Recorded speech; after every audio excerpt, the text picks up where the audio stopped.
Hello दोस्तों, आज हम बनाएंगे मटर की बहुत ही बढ़िया और टेस्टी सी कचौरी, और वो भी कुछ टिप्स और ट्रिक के साथ, जिससे आपकी कचौरी ना ही कभी फटेगी और बहुत ही अच्छे से फूलेगी, और जितनी देर तक आप रखेंगे फूली रहेगी।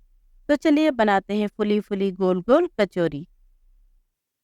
सबसे पहले एक पैन में मटर को 1 चम्मच तेल डाल के थोड़ा सा सेक लेंगे। यहाँ पे मैंने ताजे मटर 1 बड़ा कप लिए हैं। मटर को सेकने से क्या होगा ना, मटर का जो कच्चापन है वो खत्म होगा और इसके फीलिंग को हम ज्यादा दिन तक स्टोर करके रख सकते हैं। मटर को सिर्फ थोड़ा सा ही सेकना है, और यहाँ पे गैस को कर लेंगे बंद, और इसे थोड़े ठंडे होने के बाद मटर को हम पीस लेंगे। पर दरदरा सा, इसका पेस्ट मत बना लीजिएगा, इस बात का ध्यान रहे। दरदरा सा रखेंगे तो परफेक्ट कचौड़ी बनेगी। अब हम बनाएंगे कचौड़ी के एक स्पेशल मसाला, जो कि बहुत ही सिंपल है बनाना। एक पैन में हम रोस्ट कर लेंगे 3 सूखे लाल मिर्च, 1 छोटी चम्मच सौंफ, 1 छोटी चम्मच धनिया, 1 छोटी चम्मच जीरा। अब इन सबको अच्छे से भून लेना है थोड़ी देर। बढ़िया सा भुन गया है, मतलब ब्राउन हो गया है, तो अब इसे हम थोड़ी देर ठंडे होने के बाद मिक्सी जार में दरदरा सा पाउडर बना लेंगे। तो सबसे पहले कचौड़ी बनाने के लिए उसका मसाला बना लेते हैं। पैन में थोड़ी सी तेल डाल देंगे, साथ ही 1 चुटकी हींग डालेंगे, और फिर 1 इंच अदरक और 3 से 4 हरी मिर्च को कूट के डाल देंगे। यहाँ पे थोड़ा सा इन सबको भून लेंगे। फिर हमने जो मटर का दरदरा सा पेस्ट तैयार करके रखे थे उसे डाल देंगे। अभी मटर का तो सीजन ही है, मार्केट में बहुत ही फ्रेश और मीठी मीठी सी मटर आ रही है, तो मटर की कचौड़ी तो बनाना बनता ही है। मटर को ज्यादा अगर पीस लेंगे तो बिल्कुल भी स्टफिंग अच्छी नहीं बनेगी, और कचौड़ी भी खाने में अच्छी नहीं लगेगी। इसीलिए इसे हमें दरदरा सा ही रखनी है। अभी हमें इसे 2 से 3 मिनट लो फ्लेम पे अच्छे से भून लेना है। मटर को अच्छे से 2 से 3 मिनट भूनने के बाद यहाँ पे आप आधी छोटी चम्मच नमक, 1/4 छोटी चम्मच हल्दी पाउडर, 1 छोटी चम्मच लाल मिर्च का पाउडर, 1 छोटी चम्मच गरम मसाला, 1 छोटी चम्मच आमचूर का पाउडर, और 1/4 छोटी चम्मच काली नमक यानी ब्लैक सॉल्ट डाल देंगे। हमने लाल मिर्च थोड़ी सी ज्यादा लिए हैं, यहाँ पे 2 बड़े चम्मच भर के बेसन डाल देंगे। 1 छोटी चम्मच जितनी कसूरी मेथी क्रश करके डाल देंगे। मिला लेंगे इन सबको अच्छे से। बेसन डालने से क्या होगा ना, ये कचौड़ी से मॉइस्चर एब्जॉर्ब करता है और हमारी कचौड़ी ज्यादा देर तक कुरकुरा रहता है, तो बेसन को स्किप मत कीजिएगा। अभी हमने जो कचौड़ी के स्पेशल मसाला तैयार करके रखे थे उसे डाल देंगे, साथ ही थोड़े से बारीक कटे हुए धनिया के पत्ते भी डाल देंगे। तो थोड़ी देर और भुनने के बाद गैस को बंद कर लेंगे। टेस्ट को बैलेंस करने के लिए 1 छोटी चम्मच चीनी डाल देंगे। मसाला भुन चुका है और खुशबू भी बढ़िया आ रही है, तो गैस को बंद करके इसे साइड में रख देंगे ठंडे होने के लिए। यहाँ पे हम लेंगे मैदा 2 कप भर के। आप चाहे तो 1 कप मैदा और 1 कप आटा भी यूज कर सकते हैं। अब हम डालेंगे स्वाद अनुसार नमक और 1/4 कप ऑयल। ऑयल की जगह आप घी का भी इस्तेमाल कर सकते हैं, पर आटा और तेल का मेजरमेंट हमेशा याद रखिएगा, 2 कप आटा और 1/4 कप ऑयल। इसको अच्छे से मिक्स करेंगे। मोयन को ज़्यादा बिल्कुल भी नहीं मिलाना है आटे के साथ, थोड़ा सा ही मिलाना है। थोड़ा सा ही मिलाने के बाद इसमें थोड़ा थोड़ा करके पानी डालेंगे। कचौड़ी के लिए हमें एक सॉफ्ट डो बनानी है। 1 कप से थोड़े कम पानी लगे हैं मुझे आटा गूंदने में। ध्यान रखिएगा आटा काफी सॉफ्ट रखनी है, वरना कचौड़ी फटने लगेगी।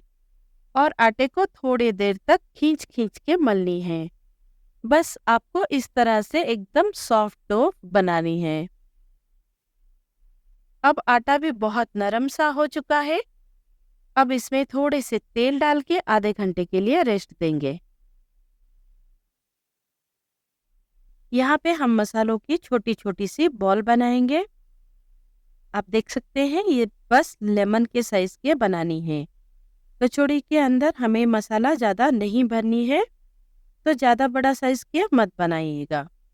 मैदा को भी अच्छे से रेस्ट मिल गया है। मैदा का भी लोइया बना लेंगे।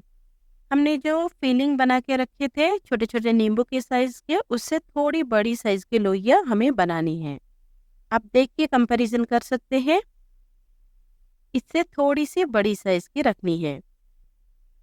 इस पूरे डोब से हमारी बनी है लगभग 10 से 12 कचौड़ी के पेड़े। अब हम कचौड़ी बनाते हैं। अब आटा की एक छोटी सी लोई लेंगे और इसे हल्का सा ऐसा फ्लैट कर लेंगे। बीच में थोड़ा सा मोटा रखेंगे और साइड से थोड़े से पतले, और बीच में फिलिंग के जो बॉल बना के रखे थे उसे रखेंगे। दोनों हथेलियों को इस तरीके से आप निकाल लीजिए जो एक्स्ट्रा पार्ट है। बस अब इसे थोड़े से दबा के रखेंगे।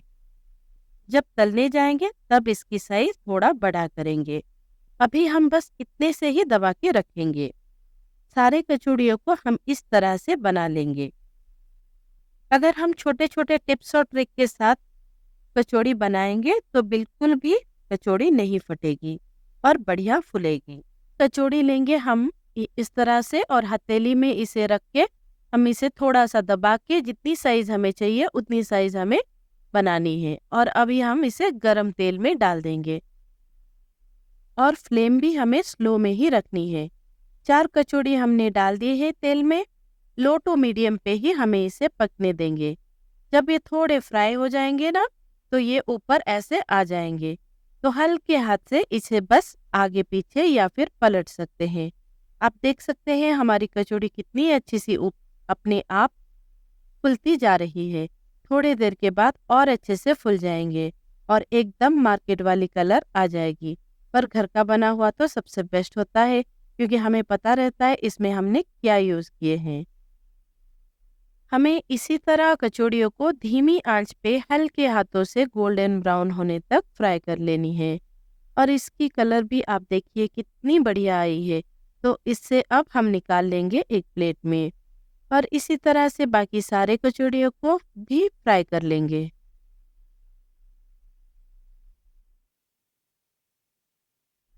एक बात की ध्यान रखिएगा कि जब कचौड़ी को तलने जाएंगे तो गैस को बंद करके तेल को थोड़े से ठंडे होने दीजिए। फिर तेल में कचौड़ी डाल दीजिए। इससे क्या होगा, कचौड़ी नहीं फटेगी। और गरम तेल में अगर आप कचौड़ियों को डालेंगे तो सारे कचौड़ी जल जाएंगे।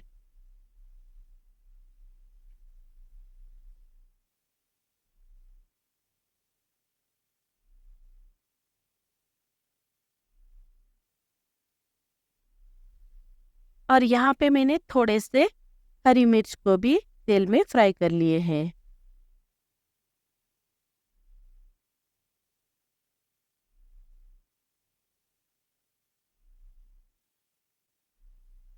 आप इस कचौड़ी को किसी भी चटनी या सब्जी या फिर सॉस के साथ एंजॉय कर सकते हैं, या फिर आप गर्मा गर्म चाय के साथ भी इसे एंजॉय कर सकते हैं।